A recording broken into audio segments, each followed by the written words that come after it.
আসসালামু আলাইকুম ওরহমতুল্লাহি ওবরাকাতু।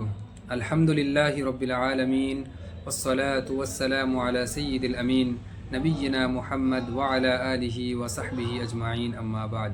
আউযু বিল্লাহি মিনাশ শাইতানির রাজিম। বিসমিল্লাহির রহমানির রহিম। সম্মানিত শ্রোতামণ্ডলী, এই পবিত্র একটি রমজান মাস আমরা পেলাম। এই রমজান মাসে আমরা কিভাবে কেমনভাবে সিয়ামগুলো পালন করলাম আমরা নিজেই ভালো করে জানি। আমরা কেমন করে সিয়াম পালন করলাম, আমরা সিয়ামের অবস্থায় কতটা ভালো কাজ করেছি আবার কতটা মন্দ কাজ করেছি, এটা আমরা নিজে ভালো করে বলতে পারবো। কেননা মানুষ নিজের নাফসের কথা নিজেই ভালো করে বলতে পারে। তাই আমাদেরকে এই নেকিগুলোর হেফাজত করতে হবে। যে নেকি আমরা করলাম, এই আল্লাহ রব্বুল আলমিনের কাছে দোয়া করতে হবে, আল্লাহ রব্বুল আলমিন আমাদের এই নেকি, এই ইবাদতটি তুমি আমাদের কবুল করো। এই রমজানের শেষ দিন, আজকে 30শে রমজান, সামনে আগামী কালকে ঈদুল ফিতর। এই ঈদ উপলক্ষে কিছু কথা, কিছু সুন্নাত আল্লাহ রসুল সাল্লাল্লাহু আলাইহি ওয়াসাল্লামের আপনাদের সামনে আলোচনা করব ইনশাআল্লাহ। সর্বপ্রথম ঈদের দিন যে কাজটি আমরা করব সেটি হচ্ছে ঈদের সলাতের আগে আমরা যখন ঈদের সলাত পড়তে যাব তার আগে আমরা ভালোভাবে গোসল করে নিব। এটি হচ্ছে একটি সুন্নাত, মুস্তাহাব আমল। এটি হযরত আব্দুল্লাহ বিন উমর রাদিয়াল্লাহু আনহুমা, তিনি ঈদের সলাত যখন আদায় করতে যেতেন তখন তিনি ঈদের সলাতের আগেই তিনি ভালোভাবে গোসল করে ঈদের সলাত পড়তে যেতেন। 2 নম্বর যেটি হচ্ছে কি, ঈদের সলাতের আগে আমরা যখন গোসল করার পর আমরা ঈদের নামাজ পড়তে যাব, ভালো একটি পোশাক পরিধান করে যাব। জরুরি নেই কি আপনাকে নতুন পোশাক পরতে হবে। আমরা এখন কি মনে করেছি ঈদ মানে নতুন কাপড়, ঈদ মানে নতুন জিনিস কিনতে হবে। এটা ভুল ধারণা। আল্লাহ রসুল সাল্লাল্লাহু আলাইহি ওয়াসাল্লাম ঈদের দিনের নিজের সবচেয়ে যেটি ভালো কাপড় ছিল সেই কাপড়টি পরে আল্লাহ রসুল সাল্লাল্লাহু আলাইহি ওয়াসাল্লাম ঈদের সলাতের দিকে যেতেন এবং ঈদের সলাত আদায় করতেন। তাহলে আমরা ঈদের দিনে নিজের সবচেয়ে ভালো কাপড়টি পরিধান করার চেষ্টা করব। প্রয়োজন এটা নয় কি আমরা একেবারে নতুন কাপড় কিনবো তাই আমাদের ঈদ হবে, এটা ভুল ধারণা। আমরা ঈদের দিনে সঠিকভাবে আল্লাহ রসুল সাল্লাল্লাহু আলাইহি ওয়াসাল্লামের সুন্নাতের উপরে আমল করার চেষ্টা করব এবং একটি ভালো পোশাক পরিধান করে ঈদের সলাত আদায় করতে যাব। এটি হচ্ছে নবী সাল্লাল্লাহু আলাইহি ওয়াসাল্লামের সুন্নাত। তারপর তৃতীয় যে জিনিস হচ্ছে সেটি হচ্ছে এই আল্লাহ রসুল সাল্লাল্লাহু আলাইহি ওয়াসাল্লামের সুন্নাত। হাদিস দ্বারা প্রমাণ কি আল্লাহ রসুল সাল্লাল্লাহু আলাইহি ওয়াসাল্লাম ঈদুল ফিতর, যে ঈদটি রমজানের শেষে আসে, রমজানের পরে আসে, সেটি ঈদুল ফিতর। এই ঈদুল ফিতরে আমরা আল্লাহ রসুল সাল্লাল্লাহু আলাইহি ওয়াসাল্লাম থেকে পেয়েছি আল্লাহ রসুল ঈদুল ফিতরে ঈদের সলাত আদায় করতে যাওয়ার আগে কিছু খেজুর খেয়ে যেতেন। বিজোড় খেজুর, যেমন 3টে 5টে, এভাবে কিছু খেজুর খেয়ে আল্লাহ রসুল সাল্লাল্লাহু আলাইহি ওয়াসাল্লাম ঈদের সলাত আদায় করতে যেতেন। তাহলে আমরা এই ঈদের সলাতের দিন, ঈদের দিনে আমরা ঈদের সলাত আদায় করতে যাওয়ার আগে কিছু খেজুর খেয়ে ঈদের সলাত আদায় করতে যাব।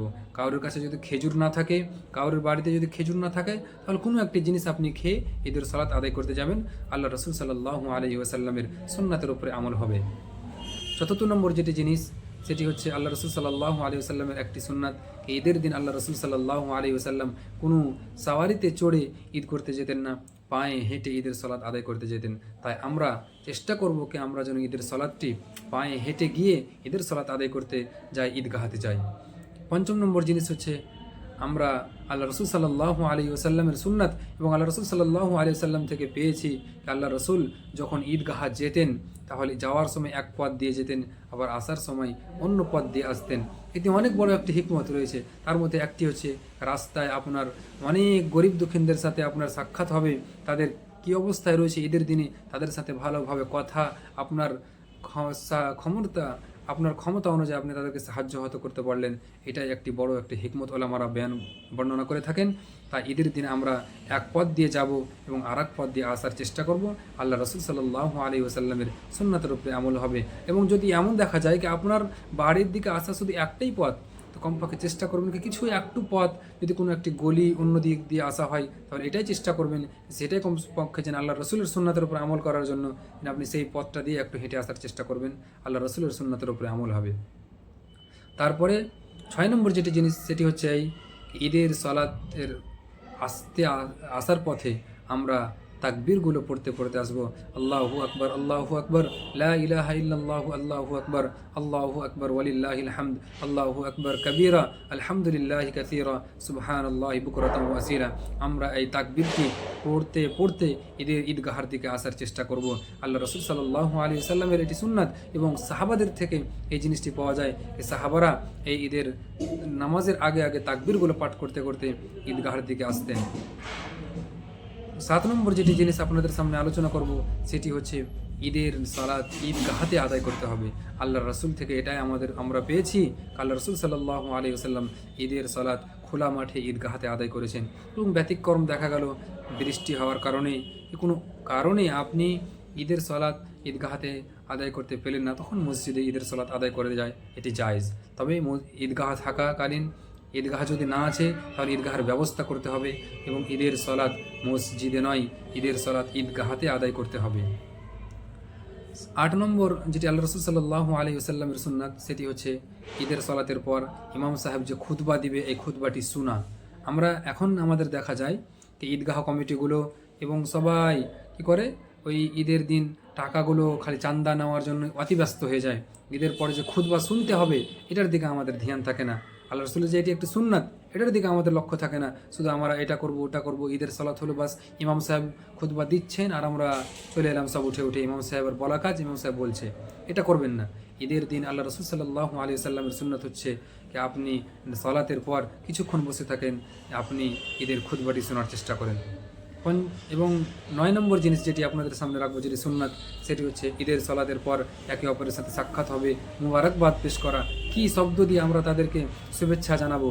তাহলে সাহাবাদের থেকে আমরা যেটা পেয়েছি সেটা হচ্ছে তিনারা বলতেন তাকাব্বালাল্লাহু মিন্না ওয়া মিনকা কিংবা তাকাব্বালাল্লাহু মিন্না ওয়া মিনকুম, এটা সাহাবাদের থেকে পাওয়া যায়। তাহলে আমরা এই দোয়াটিই বলার চেষ্টা করব। এবং ঈদ মুবারক, ঈদ সাঈদ এই শব্দগুলো অনেক আলিমে বলেছে বলা সঠিক নয়, আবার অনেকে বলেছে সঠিক। তাহলে এগুলোর দিকে না গিয়ে আমরা ছোট্ট একটি যেটি আমরা পেয়েছি সঠিক সানাদের সাথে সঠিক একটি হাদিস সাহাবাদের থেকে, সাহাবাদের আমল, আমরা সেটার উপরে আমল করার চেষ্টা করব। সেটি হচ্ছে তাকাব্বালাল্লাহু মিন্না ওয়া মিনকুম। তাহলে আমরা হাদিস দ্বারা যে জিনিসগুলো প্রমাণ রয়েছে সেই জিনিসগুলোর উপরে আমল করার পুরোপুরি চেষ্টা করব।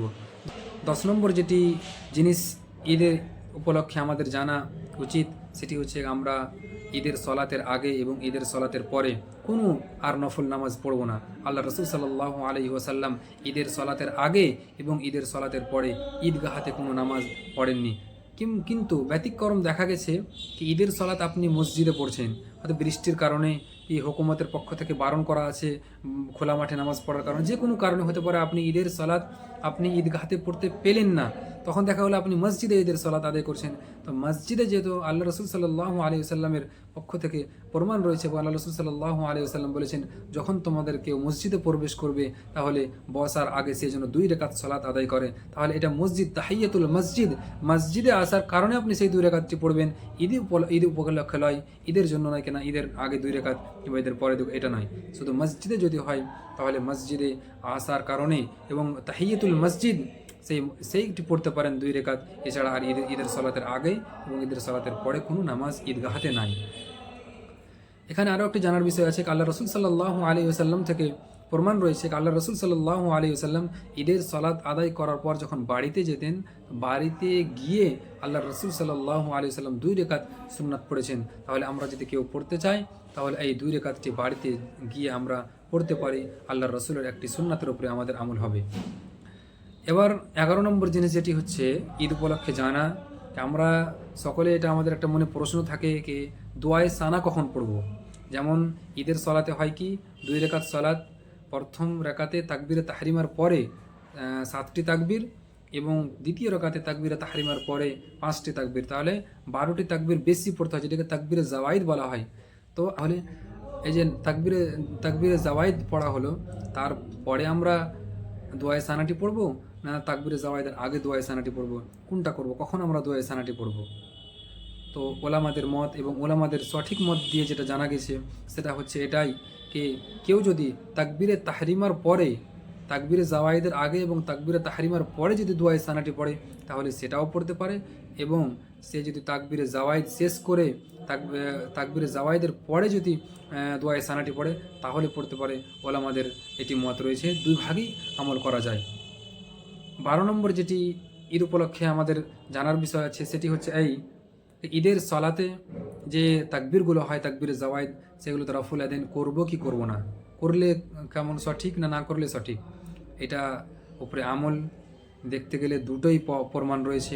কেউ যদি করে তাও আপনি তাকে বাধা দিতে পারবেন না, কেউ যদি করে না তাহলে তাকেও আপনি বাধা দিতে পারবেন না। দুটোই যেহেতু সাহাবাদের আমল রয়েছে এই জিনিসগুলো পাওয়া যায়, এবং ওলামাদের কল ওলামাদের মত নিয়ে এটাই বোঝা যায় কি না দুটোই করা যায়, কোনো একটা কেউ যদি করে তা কেউ বাধা দিতে পারবেন না এবং বাধা দেওয়া সঠিক নয়। তাহলে ঈদে তাকবীরে জাওয়াইদ যেগুলো রয়েছে সেগুলো আপনি চাইলে রফুল আদান করতে পারেন, হাত উত্তোলন করতে পারেন, আর যদি আপনি চান কি আমি হাত উত্তোলন করব না তাহলে সেটাও সঠিক, দুটোর উপরে আমল করা যায়। 13 নম্বর ঈদ উপলক্ষে যেটি কথা আমাদের জানার বিষয় রয়েছে সেটি হচ্ছে এই, কাউরুর যদি তাকবীরে জাওয়াইদ যে তাকবীরে তাহরিমার পর 7টা এবং দ্বিতীয় রাকাতে 5টা তাকবীর পড়া হয় এগুলোর মধ্যে ভুল হয়ে যায়, যদি হয়তো ছুটে গেল একটা, মনে করেন 7টার জায়গায় 6টা পড়লে কিংবা 5টায় পড়ে আবার সূরাগুলো পড়তে লাগলো, তাহলে কি তার নামাজটা শেষ হয়ে গেল? না, বলে আমাদের সঠিক মত দিয়ে এটাই জানা যায় কি না নামাজ তার শেষ হবে না। যদি ভুলে গেছে কোনো অসুবিধা নেই, নামাজে কোনো খারাপই আসবে না, তার নামাজ পুরোপুরি সঠিক হয়েছে। এবং আমরা আরও একটি জিনিস জানবো, তাকবীরে জাওয়াইদ, এটি তাকবীরে জাওয়াইদ প্রথম রেখাতে 7টি এবং দ্বিতীয় রেখাতে 5টি, এটি তাকবীরে তাহরিমা ছাড়া একটি যে নামাজ শুরু হলো এটা হয় তাকবীরে তাহরিমা, এটা বাদ দিয়ে 7টি এবং দ্বিতীয় পরে যেটা 5টা সেটি 5টি। তো তাকবীরে তাহরিমা এবং তাকবীরে জাওয়াইদ ভিন্ন জিনিস, দুটোই আলাদা আলাদা, একসাথে মিলাবেন না। এবং আরও কিছু কথা আপনাদের সামনে রাখি এই ঈদ উপলক্ষে, সেটি হচ্ছে আমরা ঈদের সময় কি করি, মুআনাকা যেটি কোলাকুলি বলা হয়, কি আমরা ঈদ যখন নামাজ শেষে একে অপরের সাথে গলায় মিলামিলি করি, তো এটি মশরু কাজ নয়, এটি সাহাবাদের থেকে ঈদের দিনে এভাবে প্রমাণ নাই। তো আমরা এটা থেকে বাঁচার চেষ্টা করব। আমরা অনেককে দেখতে পাই, তাহলে হয়তো তেনারা জানেন না যার কারণে করেন, তো এই জিনিস থেকে আমাদেরকে বাঁচতে হবে। অন্য সময় দেখা গেছে সফর থেকে আসলেন অনেক লম্বা সময় দীর্ঘ সময় পর, তখন করাগুলো সাহাবাদের থেকে এরকম কিছু পাওয়া যায় জিনিস, কিন্তু যে এই ঈদ উপলক্ষে যে একই সাথে গলা মিলামিলি করা এই জিনিসটি অতটা সঠিক নয়, বলে আমরা এটা থেকে বারণই করছেন, তাহলে এটা থেকে আমাদেরকে বাঁচতে হবে। এবং আরও একটি জিনিস যেটা আমরা ভুল করে থাকি, বিদআত যেটিকে বলা হয়, ঈদের দিন খাস করে ঈদের দিন ঈদের সালাত পড়ে নেওয়ার পর কবর জিয়ারত করতে যাওয়া, এটি একটি বিদআতে পরিণত হয়ে গেছে। এটি কোনো সাহাবার আমলও নাই এবং আল্লাহ রসুল সাল্লাল্লাহু আলাইহি ওয়াসাল্লাম থেকে এই মর্মে কোনো জিনিস পাওয়া যায় না। তাই আমাদেরকে এই জিনিসগুলো থেকে বাঁচতে হবে। ঈদ উপলক্ষে ঈদের দিন খাস করে আপনি কবর জিয়ারত করতে যাবেন, এটা সঠিক নয় এবং এগুলো থেকে আমাদেরকে বাঁচতে হবে। বেলায় এটাই প্রার্থনা, আল্লাহ রাব্বুল আলামিনের কাছে দোয়া, আল্লাহ রাব্বুল আলামিন আমরা যেন প্রতিটি সুন্নাতকে আল্লাহ রসুল সাল্লাল্লাহু আলাইহি ওয়াসাল্লাম যেভাবে বলেছেন সেইভাবে যেন আমরা বুঝতে পারি এবং আমরা যেন সেইভাবে আমল করতে পারি, এই আমাদের তৌফিক দাও।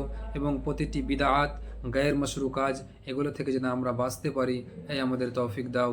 আসসালামু আলাইকুম ওয়া রাহমাতুল্লাহি ওয়া বারাকাতুহু।